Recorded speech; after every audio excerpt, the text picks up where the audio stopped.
Assalamualaikum and hi friends, welcome to my kitchen by Fasa.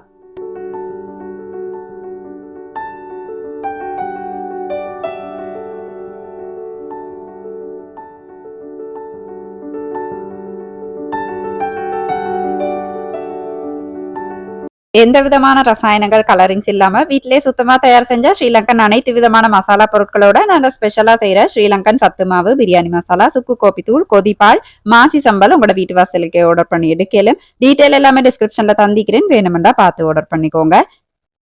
ஆன்லைன்ல மட்டும் இல்லாம கடைகள்ல கூட எங்களோட ப்ராடக்ட்ஸ் உங்களுக்கு ட்ரை பண்ணி பார்க்கலாம். குருநாகல சிட்டி எசன்ஸ் நீர்கொழும்பு ரோட்ல இருக்குது. இப்பாகமோ மல்டி ஸ்டோர், நமடகவத்த ஜவுஃபர் ஸ்டோர், பானகமோ மல்டி ஸ்டோர்லயும் எங்களோட ப்ராடக்ட்ஸ் உங்களுக்கு ட்ரை பண்ணி பார்க்கலாம்.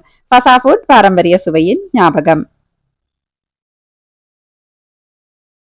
வெறுமனே வாழ்க்கை வந்துட்டு இப்படியே முடிஞ்சு போய் திருமோன்னு சொல்லிட்டு கவலைப்பட்ட எத்தனையோ இரவுகள் வந்துட்டு எனக்கு ஈக்குது. மேபி அதுக்கு காரணம் வந்துட்டு ஈக்கலும் நான் நினைச்ச மாதிரி இல்ல, படிப்பு வந்துட்டு பாதிலே முடிஞ்சது. எனக்கு விருப்பமான சில விடயங்கள்ல ஈடுபட இயலாம போய்த்திருந்தது. அந்த மாதிரி மேபி இந்த விரக்திக்கு காரணம் வைக்கலும். அப்படி இந்த அந்த நாட்கள்ல வந்துட்டு நான் இறைவன்ட்ட நிறைய துவா செய்வேன். யா அல்லாஹ் என் வாழ்க்கை திருப்தி ஆயிக்கிற மாதிரி எனக்கு என்ன சரி ஒரு வழிகாட்டு. என் வாழ்க்கை வந்துட்டு எனக்கு திருப்தி ஆயிக்கணும், சந்தோஷம் ஆயிக்கணும், அந்த மாதிரி துவா கேட்பேன். அந்த நேரம் எனக்கு அறிமுகமானது தான் இந்த யூடியூப் பிளாட்ஃபார்ம். சோஷியல் மீடியான்னு வெறுமனே நினைச்ச அந்த விடயத்துல வந்துட்டு எனக்கு வாழ்க்கையில திருப்தியான விடயங்களை செய்யலும் அப்படின்னு காட்டி தந்தது யூடியூப் தான். முதற்கண் இறைவனுக்கு வந்துட்டு அல்ஹம்துலில்லாஹ். அதுக்கப்புறம் உங்களை எல்லாருக்கும் நான் தேங்க் பண்ண அவ்வளோ கடமைப்பட்டுக்கிறேன். ஏன்டா நீங்க இல்லாம வந்துட்டு இது சாத்தியமே இல்லை. நான் இப்ப கூட பெரிய யூடியூபர் ஆகல, பெரிய சப்ஸ்கிரைபர் கவுண்ட் வச்சு பெரிய சக்சஸ்ஃபுல்லான வியூ எடுக்கிற யூடியூபர் ஆகல தான். இருந்தாலும் ஏண்ட வாழ்க்கையில நான் திருப்தியா வாழ்ந்துட்டு போறதுக்கு இந்த யூடியூப் பிளாட்ஃபார்ம் அப்படின்றது வந்துட்டு மிச்சம் மிச்சம் காரணமாயிக்குது அல்ஹம்துலில்லாஹ். இந்த பிளாட்ஃபார்ம்ல என் வளர்ச்சி வந்துட்டு மெதுவா நடந்துட்டீக்கலும். ஆனா அது இயற்கையான வளர்ச்சி ஆயிக்கிறது வந்துட்டு எனக்கு சந்தோஷமாய்க்குது. எங்க சேனல் பார்த்து நீங்க விருப்பப்பட்டு தொடர்ந்து நீங்க எனக்கு சப்ஸ்கிரைபர் ஆயிக்கிறீங்க அப்படின்னு சொன்னா அது மெதுவான கவுண்ட் ஆயிருந்தா கூட எனக்கு அதுதான் சந்தோஷம். இயற்கையா நேச்சுரலா அப்படியே கூட்டிட்டு போகணும். இந்த யூடியூப் பிளாட்ஃபார்முக்கு பிறகு தான் நான் வந்துட்டு குட்டியா ஒரு பிஸ்னஸ் ஸ்டார்ட் பண்ணேன். ஏன்னு சொன்னா எனக்கு பிஸ்னஸ் ஸ்டார்ட் பண்ணணும் அப்படின்னு சொல்லிட்டு சின்னத்துலேருந்தே ஒரு சின்ன ஆசை. அது வந்துட்டு குட்டியா கூட இந்த பிளாட்ஃபார்ம்ல தான் எனக்கு நிறைவேறுச்சு அப்படின்னு நினைக்கல எனக்கு அவ்வளோ சந்தோஷம் வைக்குது. அது மாதிரி நிறைய ப்ராடக்ட்ஸ் வந்துட்டு இதுவரைக்கும் நான் உங்களுக்கு அறிமுகப்படுத்திக்கிறேன். அதோட இந்த ஹேர் ஆயில் அறிமுகப்படுத்துறத உங்களோட சந்தோஷமா ஷேர் பண்ணிக்கணும் அப்படின்னு நான் நினைச்சேன். முந்தைய ஒரு வீடியோல வந்துட்டு நான் இந்த ஹேர் ஆயில் தான் யூஸ் பண்றேன், உங்களுக்கு வேணும்டா சொல்லுங்க நான் ஆர்டர் பண்ணி தாரேன் அப்படின்னு சொல்லிட்டு ஒரு வீடியோ ஒன்றே ஒன்று போட்டிருந்தேன். அப்போ அதை பார்த்ததுலேருந்து இது வரைக்குமே எனக்கு நிறைய பேர் அந்த ஹேர் ஆயில் ஆர்டர் பண்றீங்க. ஆர்டர் பண்ணினவங்க கூட திருப்ப திருப்ப என்னிட்ட ஆர்டர் பண்றீங்க. அப்போ நான் இப்பெல்லாம் புள்ளைக்கு வந்துட்டு ஒரு 11 வகையான மூலிகைகள் போட்டு வீட்டிலே எண்ணெய் காய்ச்சி தலைக்கு அப்ளை பண்றேன். அப்ப அந்த ஹேர் ஆயிலே தான் குட்டி பிசினஸா ஸ்டார்ட் பண்ணுவோம் அப்படின்னு நினைக்கிறேன். உங்களோட கருத்துக்கள் என்ன அப்படின்னு சொல்லி கட்டாயமா எனக்கு சொல்லுங்க. ஏன்டா உங்களோட துவாக்கள் மூலம் தான் அது சாத்தியமாகும். எனக்காக துவா செஞ்சுக்கோங்க. இன்ஷா அல்லாஹ் உங்களுக்கு டைம் இருந்துச்சு அப்படின்னு சொன்னா. சுத்தமா எண்ணெய் வந்துட்டு நாங்க வீட்டிலேயே ரெடி பண்ணி, இதுல 11 வகையான மூலிகைகள் எல்லாமே எங்கட வீட்டு தோட்டம், எங்கட சூழல்ல இது பறிச்சு போட்டு தான் இத காய்ச்செடுக்கிறோம். என்னென்ன மூலிகைகள் யூஸ் பண்ற அப்படின்ற லிஸ்ட்ட வந்துட்டு நான் ஸ்க்ரீன்ல தாரேன் பார்த்துக்கோங்க. உங்களுக்கு வேணும்னு சொன்னா என்னிட்ட ஆர்டர் பண்ணிக்கலும். கொஞ்சம் ஓவரா தான் போரிங்கா பேசிட்டோமோ? இந்த ஸ்கிரிப்ட் எடுத்து பேசுறது அப்படின்றது வந்துட்டு எனக்கு சரியே வராது. ஏன்ட பேச்சு வழக்குல, ஏன்ட ஸ்லாங்ல அப்படியே பேசினா தான் என்னமோ ஃப்ரெண்ட்ஸ் கூட பேசுற மாரி ஒரு ஒரு எண்ணம் வரும் எனக்கு. அப்படியே பேசிட்டே உங்களோட நான் வந்துட்டு அந்த ஃபிசிக்கல் ஆக்டிவிட்டி செஞ்சுட்டேன். ஏன் நான் இதெல்லாம் கிளிப்பா சேர்க்கிறேன் அப்படின்னு சொன்னா, எங்கள மாரி நெறைய ஹோம் மேக்கர்ஸ் வந்துட்டு எங்களோட ஆரோக்கியத்த பத்தி நாங்க கணக்கே எடுக்க மாட்டோம். அதுல ஃபிசிக்கல் ஆக்டிவிட்டி அப்படின்னு சொன்னா, அப்படின்டா என்ன? அதானே நாங்க வீட்டு வேலையெல்லாம் செய்றோம் அந்த மாரி சொல்லிருவோம். ஆனா நீங்க வீட்டு வேலை செய்றதுக்கு மேலதிகமா நீங்க ஃபிசிக்கல் ஆக்டிவிட்டி அப்படின்னு சொல்லிட்டு ஒரு 1 மணித்தியாலம் 1/2 மணித்தியாலத்துலேருந்து ஒரு 1 மணித்தியாலம் வந்துட்டு உங்களுக்குன்னு ஒரு மீ டைம் ஒதுக்கி, அதுல என்ன சரி யோகாவா இருக்கட்டும், எக்ஸர்சைஸ் ஆகட்டும், என்ன சரி செய்யுங்க. நான் மேட்ஃபிட் அப்படின்ற ஒரு யூடியூப் பிளாட்ஃபார்ம்லேருந்து அவங்களோட வீடியோஸ் தான் தொடர்ந்து பார்த்து அவங்களோட எக்ஸர்சைஸஸ் மட்டும் தான் செய்வேன். மிச்சம் நல்லாயிக்குது, லேஸ் ஆயிக்குது, நல்லா எஃபெக்டிவ் ஆயிக்குது. இன்ஷா அல்லாஹ் ட்ரை பண்ணி பாருங்க. அப்படியே இன்றைக்கு டின்னருக்கு வந்துட்டு கொஞ்சம் தோசை செய்வோம் அப்படின்னு நினைச்சேன். தோசைக்கு ரெசிபி வந்துட்டு நான் மேலோட்டமா சொல்லிடுறேன். 1 கப் உளுந்துக்கு 2 1/2 கப் அரிசி போடுங்க. அரிசி வந்துட்டு சம்பா, நாட்டரிசி எது இருந்தாலும் யூஸ் பண்ணிக்கலாம். இத ஒரு 4 ஹவர்ஸ் ஊற வச்சா போதும். நான் ஓவர் நைட் ஃபுல்லா ஊற வச்சுட்டு, அடுத்த நாள் இந்த அரிச வந்துட்டு கொஞ்சம் சோறு போட்டு நல்லா கொரப்பா அந்த ஊற வச்ச தண்ணி வச்சு அரைச்சு எடுத்துறணும். கொரப்புண்டா மிச்சம் துண்டு வச்சில்ல, ஒரு ரவ பதத்துக்கு அரைச்சு எடுத்துறணும். உளுந்த வந்துட்டு வெந்தயம் போட்டு இல்லையா ஊற வச்சுப்பேன். நான் அளவுகள் எல்லாம் ஸ்க்ரீன்ல தாரேன். அப்ப அந்த உளுந்த வந்துட்டு நல்லா நைஸா அரைச்சு, கொஞ்சமா கோதமா அப்படி இல்லாட்டி இந்த ஆட்டமா சேர்த்துக்கோங்க. கோதமா அப்படின்னு சொன்னா மைதாவ நான் சொன்னேன். 2ல ஒரு 2 டேபிள் ஸ்பூன் மாரி, எது சரி ஒண்ணுல 2 டேபிள் ஸ்பூன் மாரி போட்டு நல்லா மிக்ஸ் பண்ணி, கையாலேயே மிக்ஸ் பண்ணிட்டு, ஒரு 8 ஹவர்ஸ் புளிக்க வச்சீங்க அப்படின்னு சொன்னா, சூப்பரா அது வந்துட்டு புளிச்சு வந்துரும். அந்த கன்சிஸ்டன்சி பார்த்துக்கோங்க. அந்த கன்சிஸ்டன்சி அந்த தோசை ஊத்துற கன்சிஸ்டன்சி இருக்குது இல்லையா? அதிலே நீங்க வந்துட்டு பெசஞ்சு வச்சிரலும். என்ட விளாக்ஸ்ல வந்துட்டு எப்பவுமே நீங்க பார்த்தீங்கன்னு சொன்னா, என்ட வளமையா ரொட்டீனா வேலை செய்றதுகள், அதுக்கப்புறம் என்ட தோட்டத்தில மரக்கறி பறிக்கிறதுகள், அந்த மாரி ஒரே மாரி தான் பேத்துட்டிருக்கும் இல்லையா? அப்ப உங்களுக்கு போரிங் ஆயிக்குது. இன்னும் என்னென்ன நான் வந்துட்டு என்ட விளாக்ஸ்ல ஆட் பண்ணணும் அப்படின்னு சொல்லிட்டு, நீங்க தான் என்னட்ட கமெண்ட்ல சொல்லணும். ஏன்னு சொன்னா, எனக்கு என்ட வீடியோ எப்பவுமே பெஸ்ட் மாரி இருக்கும். ஏன்டா நான் செய்றது இல்லையா சுட்டி. ஆனா பார்க்குறவங்களுக்கு தான் அது இன்ட்ரெஸ்ட் ஆயிக்கணும் போரிங்கா இல்லாம. சுட்டி என்னென்ன இன்க்ளூட் பண்ணணும் அப்படின்னு சரி, என்ன சரி லிஸ்ட் இருந்துச்சு அப்படின்னு சொன்னா, கட்டாயமா எனக்கு கமெண்ட்ல வந்துட்டு இன்ஷா அல்லாஹ் சொல்லுங்க. அப்ப அன்னைக்கு டின்னருக்கு வந்துட்டு தோசை செய்றேன் அப்படின்னு சொன்னேன் இல்லையா?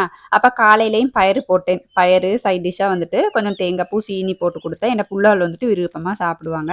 அப்ப பகலைக்கும் சிம்பிளா என்ன சரி செஞ்சுருவோம் அப்படின்னு சொல்லிட்டு, இறைச்சி எப்படியுமே ஆக்கணும் தோசைக்கு சைட் டிஷ்ஷா. அதோடயே கொஞ்சம் கூடுதலா கொட்டுக்கொள்ள சம்பல் மட்டும் செஞ்சோம் அப்படின்னு சொன்னா போதும். அதோட லஞ்ச முடிச்சுக்குவோம் அப்படின்னு சொல்லி கொட்டுக்கொள்ள சம்பல் கொஞ்சம் தான் பறிச்சுட்டிருக்கிறேன். அடுத்தது உங்கள்ட்ட முக்கியமான ஒரு விஷயம் காட்டணும்.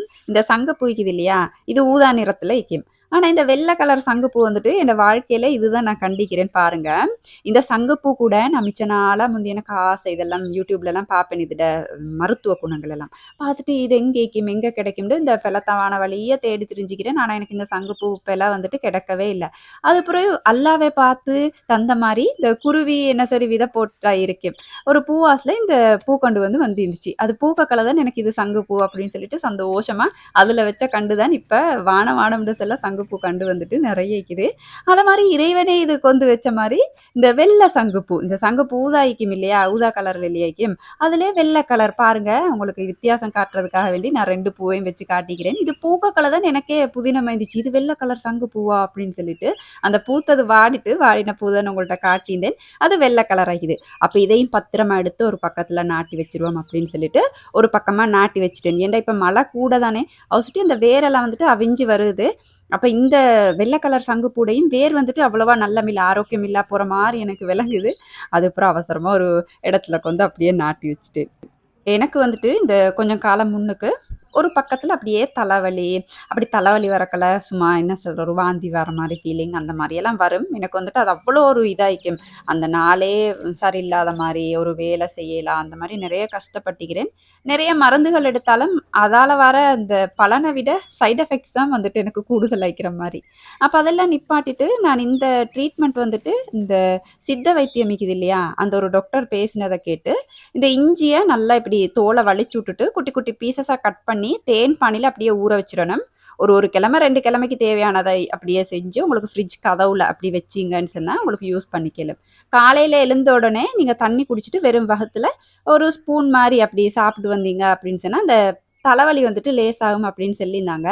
அல்ஹம்துலில்லாஹ்ன்டு நான் இப்ப செஞ்சுட்டு வரேன். ஒரு நெறைய காலமா செஞ்சுட்டு வரேன். நான் இதுவரைக்கும் செய்றேன். எனக்கு தலைவலி வார மாரி இருந்துச்சு. எப்ப சரி விட்டு வார மாரி இருந்துச்சு அப்படின்னு சொன்னா, உடனே நான் இத செஞ்சு அந்த ட்ரீட்மெண்ட்ட வந்துட்டு செய்ய ஸ்டார்ட் பண்ணிருவேன். அல்ஹம்துலில்லாஹ்ன்டு எனக்கு அவ்வளோ எஃபெக்டிவ் ஆயிக்குது. இதால எங்களுக்கு எந்த விதமான சைட் எஃபெக்ட்ஸும் வரப்போறது இல்ல இல்லையா? அப்போ உங்களுக்கும் இந்த மிக்ரேன் தலைவலி, இந்த பித்த தலைவலிகள் இருக்குதுன்னு சொன்னா, இத வந்துட்டு ஒருக்கா நீங்க ட்ரை பண்ணி பாருங்க. ஒரு மாசம் வரைக்கும் நீங்க ட்ரை பண்ணி பாருங்க. இன்ஷா அல்லாஹ் ஹைராகும்ன்னு நெனைக்கிறேன். அப்படியே இந்த ஸ்பைசஸ் டப்பாவெல்லாம் வந்துட்டு என்ட கொஞ்சம் மூத்தையாகிருச்சு. நான் அப்படியே ஊத்தையாக விட மாட்டேன். ஆனா, இந்த சம்மர்ல வந்துட்டு எனக்கு கழுவிக்கிறதுக்கு டைம் கிடைக்கல. அப்ப இன்னைக்கு பார்த்து நான் வேலை செஞ்சுட்டு போகக்குள்ள நல்ல ஒரு வெயில் விழுது. இப்ப வெயிலெல்லாம் விழுறது அதிசயம் மாரி இல்லையா? இப்ப அந்த பழைய கோடைய நெனச்சா, என்னவோ அவ்வளோ ஒரு சந்தோஷமாக்கிது. அப்படி வெயில் இருந்தா இப்ப எப்படி இருக்கும்? அந்த மாரி நினைக்குது. இதுதான் மனிதனோட அல்பாசைன்னு நெனைக்கிறேன். ஏன்டா எங்களுக்கு எதிர்காலத்த பத்தி தெரியாது இல்லையா? சும்மா அப்படியே தற்காலிகமா இன்னைக்கு தான் அதுக்கு ஆசைப்பட்டுப்போம். அப்ப சரின்ட்டு வெயில பார்த்துட்டு நான் அவசரமா இந்த ஸ்பைசஸ் டப்பாவெல்லாம் கழுவ ஸ்டார்ட் பண்ணிட்டேன். கழுவி வச்சோம் அப்படின்னு சொன்னா, சுருக்கண்டு காஞ்சிரும். ஏன்டா அந்த புழுவுற வெயில் வந்துட்டு சரியான சூடா தான் விழும். மிச்ச நாளா என்ட மனச வந்துட்டு உறுத்திட்டிருக்கிற ஒரு விஷயத்த உங்களோட ஷேர் பண்ணிக்கணும் அப்படின்னு நெனச்சேன். ஒரு ஃப்ரெண்டா வந்துட்டு நான் சொல்லணும் அப்படின்ற மாரி. எங்கட டெடா வந்துட்டு இந்த பழைய விளாக்ஸ் பார்க்குறவங்களுக்கு தெரிஞ்சிக்கும். கொரோனா வந்து கோவிட்ல தான் வந்து மவுத்தாயினாங்க. அப்ப மவுத்தாக முன்னுக்கு வந்துட்டு டெடா என்ன செய்வாங்க, என்ன சரி பழைய சாமான் இருந்தாலும் வீச மாட்டாங்க. அப்படியே எடுத்து எடுத்து பத்திரம் பண்ணி பண்ணி வைப்பாங்க. அப்ப நாங்க என்ன செய்வோம், நான் தாத்தவெல்லாம் அத எப்படியாவது மெதுவா கொஞ்சம் வீசிற பார்க்கல, டெடாக்கு வந்துட்டு கோவம் வந்துரும். "இல்ல இதெல்லாம் வைங்க. நான் இல்லாட்டி தான் உங்களுக்கு விளங்கும். நான் இல்லாட்டி தான் உங்களுக்கு விளங்கும் இதோட அருமையெல்லாம். நான் ஏன் இப்படி சென்னேன்னுட்டு." அந்த மாரியெல்லாம் சொல்லுவாங்க.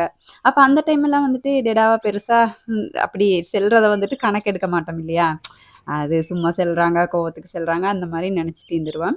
அப்ப வந்துட்டு இப்ப டெடா இல்லாததுக்கு பிறவு, அதெல்லாம் எனக்கு அப்படி நினைவு வரும். உண்மையிலேயே அவங்க அப்படி வீசவானம் அப்படின்னு சொன்ன சாமான்கள் எவ்வளவோ எங்களுக்கு வந்துட்டு யூஸ்ஃபுல்லா இருந்திக்குது. அவங்க சொன்ன விஷயங்கள் எவ்வளவோ யூஸ்ஃபுல்லா இருந்திக்குது அப்படின்னு சொல்லிட்டு இப்ப தான் விளங்குது. அது அப்பவும் பொறுமதியான விஷயங்கள் தான். ஆனா, ஒரு மனுஷன் இல்லாட்டி தான் அவங்கட பொறுமதி, அவங்க செல்றதுல பொறுமதி அந்த மாரி வந்துட்டு விளங்கும் இல்லையா?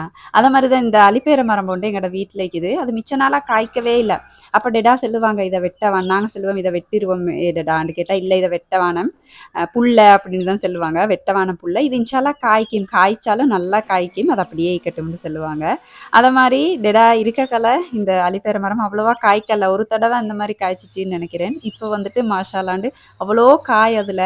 அத சாப்பிடுறதுக்கு தான் டெடா இல்ல அப்படித்தாங்கன்னு நெனைக்கக்கல கவலையா இருந்தாலும். இறைவன்ட செயல் எதுவா இருந்தாலும் அது நல்லவுக்கு தான் இல்லையா? அப்ப அலிப்பேர நெறைய காய்ச்சின்ச்சுண்டு உம்மா வந்துட்டு அனுப்பியிருந்தாங்க எனக்கு. ஏன்னு சொன்னா, இப்ப வரைக்கும் ஒரு பெண் பிள்ளையிட தாய் வீட்ல தான் வந்துட்டு இந்த காய்க்கிறது, கெடைக்கிறது, விளையிறது எல்லாம் வந்துட்டு புகுந்த வீட்டுக்கும் வந்து சேரும் இல்லையா? அந்த மாரி என்ன வீட்ல காய்ச்சாலும் வந்துட்டு உம்மா உடனே பேக் பண்ணி எல்லா புள்ளகளுக்கும் அனுப்பி விட்டுருவாங்க. அப்ப அந்த அலிப்பேரையெல்லாம் அப்படியே அடிச்சு ஜூஸ் எல்லாம் குடிச்சிட்டு, இனி வேல தான். கொஞ்சம் வெயில் புழுவுது அப்படின்னு சொன்னேன் இல்லையா? இந்த உடுப்பெல்லாம் மீந்துச்சு. மெஷின்ல கழுவி புழிஞ்சு வச்சிருந்தேன். அப்ப அதெல்லாம் காய போட்டுட்டு, அவசர அவசரமா பகல் சாப்பாடு சிம்பிளா செய்றேன்னு சொன்னேன் இல்லையா? அப்ப இறைச்சி வந்துட்டு மாமி அடுப்புல வச்சுட்டாங்க. கொஞ்சம் நிறைய ஆன வச்சு வச்சிருந்தாங்க. தோசைக்கு தேவைப்படும் அப்படின்னு சொல்லிட்டு.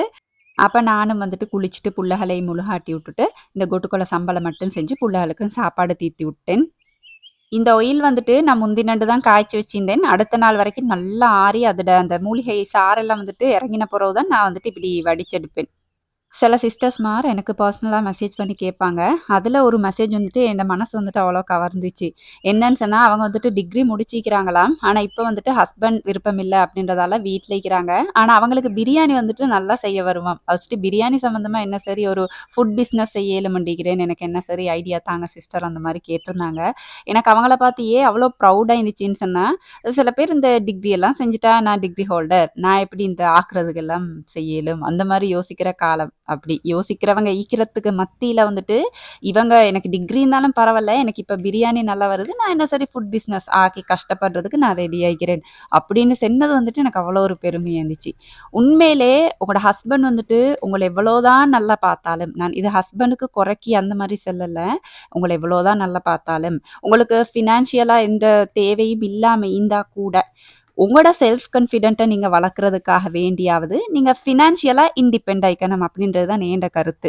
அதுக்காக வேண்டி நீங்க லட்சக்கணக்கு உழைக்கணும் அந்த மாரி நான் சொல்லல. முடிஞ்ச வரைக்கும் உங்களுக்கு வீட்லயும் பெரிய ஸ்ட்ரெஸ் இல்லாம, நீங்க வீட்டு வேலைகளையும் செய்யணும், புள்ளைகளையும் பார்க்கணும். எல்லாம் செஞ்சுட்டே உங்களுக்கு என்ன சரி ஒரு ஏர்னிங் உங்களுக்கு சைட்ல செய்ய இயலுமா இருந்தா, அது உங்களோட செல்ஃப் கான்ஃபிடென்ட்ட வந்துட்டு அப்படியே வேற லெவல்ல வளர்த்துடும். அதுக்காக தான் நான் சொல்றேன். ஏன்டா நான் பெர்சனலா அனுபவிச்ச அந்த அந்த சந்தோஷத்த நீங்களும் அனுபவிக்கணும் அப்படின்றதுக்காக சொல்றேன். ஃபர்ஸ்ட்டு என்ன சரி ஃபர்ஸ்ட்டு அவங்களோட ஸ்கில் எதுன்னு நீங்க கண்டுபிடிக்கணும். உங்களோட டேலண்ட் எது? உங்களுக்கு எது நல்லா வரும்? இப்ப அந்த சிஸ்டர்ஸ் என்னன்னு சொன்னேன் இல்லையா? எனக்கு நல்லா பிரியாணி செய்ய வரும் அப்படின்னு சொல்லிட்டு. அது அவங்களோட ஒரு ஸ்கில். அத மாரி உங்களோட ஸ்கில் எது அப்படின்னு சொல்லி கண்டுபிடிச்சு, அத நீங்க அப்ளை பண்ணினீங்க அப்படின்னு சொன்னா, உங்களுக்குன்ட்டு ஒரு ஏர்னிங் ஒரு ஒரு சோர்ஸ வந்துட்டு உங்களுக்கு உருவாக்கிக்கலும் இன்ஷா அல்லாஹ். ட்ரை பண்ணி பாருங்க. அடுத்தது நான் ஒரு விளாக்ல சொல்லியிருந்தேன் இல்லையா? இந்த இரும்பு ரொட்டி கல்லு வாங்கினேன் அப்படின்னு சொல்லிட்டு சீசன் பண்ணியிருந்தேன். இத வந்துட்டு ஒரு டிப் உங்களுக்கு சொல்லணும் கட்டாயமா. இந்த ரொட்டி கல்லுக்கு நீங்க தேங்காய் யூஸ் பண்ணி சீசன் பண்ண வேணாம். கடலெண்ணெய் இந்த மாரி யூஸ் பண்ண சொல்லுவாங்க. ஆனா நாங்க ஸ்ரீலங்கால கடலெண்ணெய் எல்லாம் மிச்சம் யூஸ் பண்ண மாட்டோம். அத சுட்டி நீங்க நெய் யூஸ் பண்ணிக்கோங்க. ஃபர்ஸ்ட்டா வெங்காயத்த அரிஞ்சு நல்லா கருகுற வரைக்கும் வறுத்து எடுத்துட்டு, நெய் கொஞ்சம் போட்டு இந்த வெங்காயத்த ஹாஃபா கட் பண்ணி அதாலயே நல்லா உறைஞ்சிட்டு, கொஞ்சம் தண்ணி தொளிச்சுட்டு தோசை ஊத்தி கலட்டி பாருங்க. மாஷா அல்லாண்டு நல்லா கலருது. இந்த டிப்ப ஃபாலோ பண்ணிக்கோங்க. எனக்கு அதுல சென்னனான்னு மறந்துட்டு எனக்கு. ஏன்னா தேங்காய் எண்ணெய் யூஸ் பண்ண வேணாம். அப்ப அன்றைக்கு நைட்டுக்கு வந்துட்டு இந்த இரும்பு கல்ல தோசையும், நல்ல இறைச்சானத்தோட தான் டின்னர் சர்வ் பண்ணியிருந்தோம். சட்னி எல்லாம் நான் செய்ய மாட்டேன். ஏன்னா வீட்ல யாருமே சாப்பிட மாட்டாங்க. சாம்பார் செஞ்சா கூட சாப்பிட மாட்டாங்க. அப்ப என்னது கஷ்டப்படணும். அப்படியே ஈக்கிறத குடுத்துட்டோம் அப்படின்னு சொன்னா எங்களுக்கும் வேலை லேஸ் இல்லையா? அப்ப அன்றைக்கு டின்னர் வந்துட்டு அப்படிதான் பேத்திருந்துச்சு. எனக்கும் வளவளன்னு கதைச்சுட்டு, உங்களோட நெறைய விஷயம் பேசிட்டே இருக்கணும் அப்படின்னு சொல்லிட்டு அவ்வளோ ஆசைதான். ஆனா உங்களோட காதுகள் ரெடி ஆயிக்கணும் இல்லையா? அத கேட்கறதுக்கு. 15 நிமிஷத்துக்கு மேல வீடியோவ எடிட் பண்ணிட்டு போக்களே என் மனசாட்சி என்ட்ட சொல்லிரும். நிப்பாட்டு, நிப்பாட்டு. லிஸ்ட் பெருசாயிட்டு போகுது அப்படின்னு சொல்லிட்டு. அப்ப அப்படியே வ்ளாகோட முடிவுக்கு வந்துட்டோம். இந்த வீடியோ உங்களுக்கு சுவாரஸ்யமா இருந்திருக்கும் அப்படின்னு நினைக்கிறேன். அளவா சாப்பிடுங்க. இந்த அளவுல ஆரோக்கியத்த அதிகமா சேர்த்துருங்க. வாழ்க வளமுடன். தேங்க்ஸ் ஃபார் வாட்சிங்.